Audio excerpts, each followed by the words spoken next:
Boogeyman band coming round the bend. Is Boogeyman band. Is Boogeyman band. Greetings, my fellow fright fiends, and thanks so much for stopping by the Horror Zone channel. I hope everyone's doing well. Today's video is, this is kind of a special video. This is actually something I had planned a lot differently than it ended up turning out. To give a little history, just recently, in fact a week ago, I was actually in Ferndale, California. The exterior locations for my favorite film of all time, Salem's Lot, were filmed there. I've done so many videos about this, and I did a full documentary called My Life in the Lot last year, the Salem's Lot Minority, that being myself, Danny Evans, Sam Straub, and their wives Lauren and Amber. We were all there in town. We went up to 850 Bluff Street where the Marston house was, spoke with the owner, got to walk around the grounds. But there was one more thing that I wanted to do that was kind of a bucket list item for me and my friends that are fans of the film. Now this year, like I said, I was in Ferndale. I had actually booked the same place that I stayed, and I've stayed pretty much ever since the 40th anniversary, which was back in 2019, and that is the Ferndale Airbnb. Now, to be clear, the first year we went, we stayed at the Quarters, which is, of course, the exterior for Barlow and Straker's Fine Antiques. That was the first time I stayed there.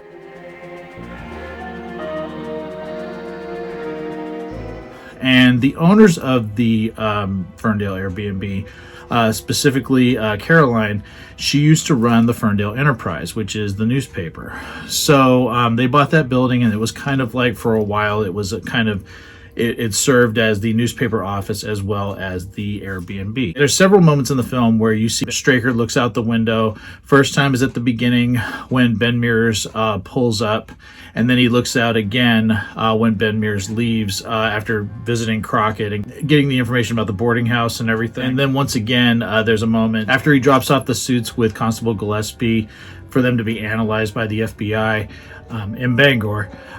He walks across the street, sees Cully and Bonnie leave town, and then hangs the opening soon sign in the window. So that window, that area of the Quarters, is actually behind a closed door.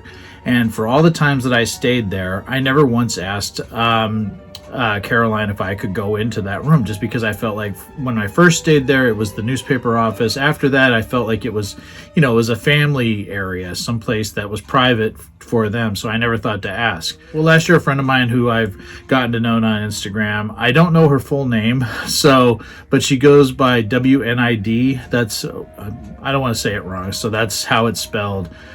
She's on Instagram. She was there last October and took a picture in that room, and checked with Caroline. I'm like, was it okay for me to ask to go into that room and take a picture by that window, or go in and just look out that window, just sort of following in the steps of the late great James Mason? And she said absolutely. So this year I had booked us to go to stay there. Well, unfortunately, due to a family situation, the hosts of the Airbnb couldn't handle dealing with the Quarters and the barn dominium at the same time.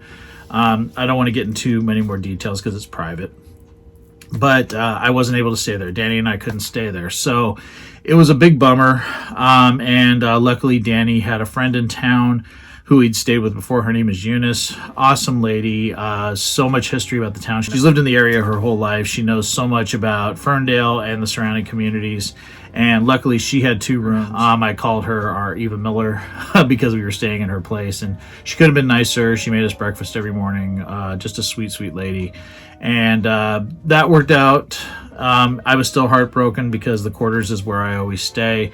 And luckily, Sam and Lauren did get the barn dominium. But I started thinking, one of the reasons I wanted to stay there, because I wanted to go into that room.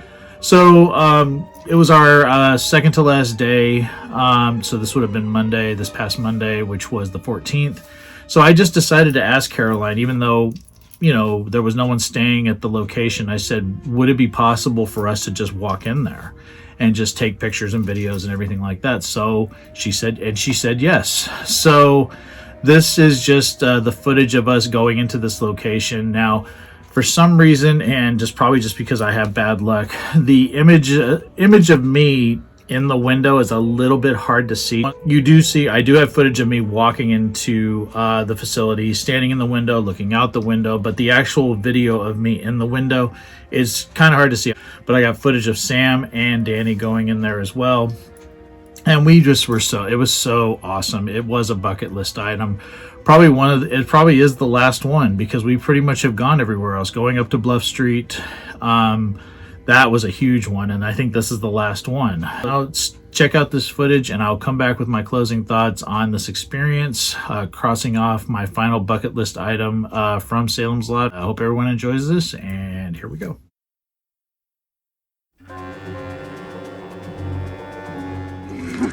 We're all a bunch of 50-year-old nerds, except for Lauren. Wow, the door's even open.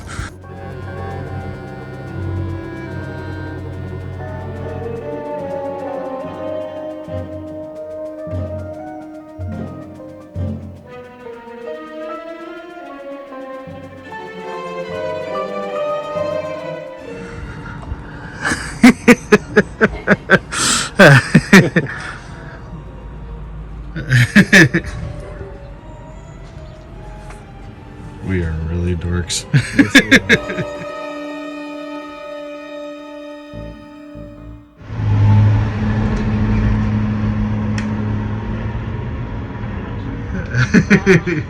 I got you.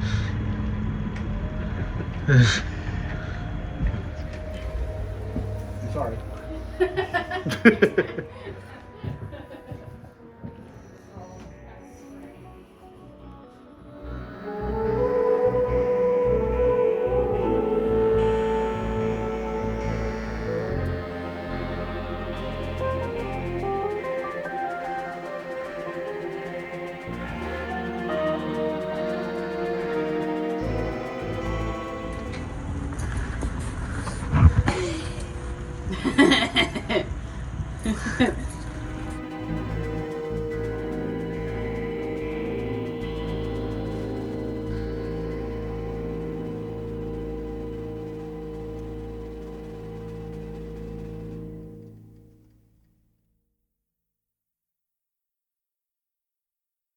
So yeah, what a total blast. I mean, to actually go into that room, and I've looked in that room several times because I have stayed there before. I've stayed there 4 times previously in the actual quarters. I've stayed in the barndominium once. Yeah, it was awesome, and feel like I've completed a quest in many ways from this last trip to my favorite town of all time, that being Ferndale, celebrating my favorite movie of all time with my good friends, whom I love very much. Final thing, I do want to thank people who have donated to my GoFundMe. I'm really humbled by this whole thing, because I was really nervous about posting it. I don't like asking for any help or anything like that. And again, please don't feel obligated. I will put a link down below. All the people that have contributed, I'm blown away by the support. I've had 9 people contribute. Thank you so much from the bottom of my heart. If there's anything I can do to pay it forward, please let me know. Video content, anything. Let me know if there's like things you want me to review, things you want me to talk about that I might not be focusing on right now. Anything I can do to pay this forward, I would really like to. It really means a lot to me. And again, people do not feel obligated to donate. I'm just letting people know I don't have a sponsor of any kind. I don't have Patreon. I do this all for fun, all for free. And I really appreciate everybody's support during these hard times that I've been going through. So thanks so much, everyone, for watching. I hope everyone's doing well. Take it easy. Stay scared as always. And remember, you can do nothing against the master. Peace.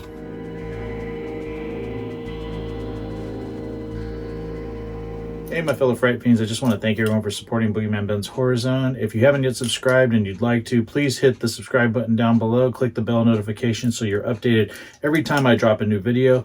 I try to drop a video at least once or twice a week. The Horror Zone is a passion of mine, and it really makes me happy that I can share that passion with all of you guys. Thanks so much again for the support, and I'll talk to you again real soon. Take it easy. Stay scared as always.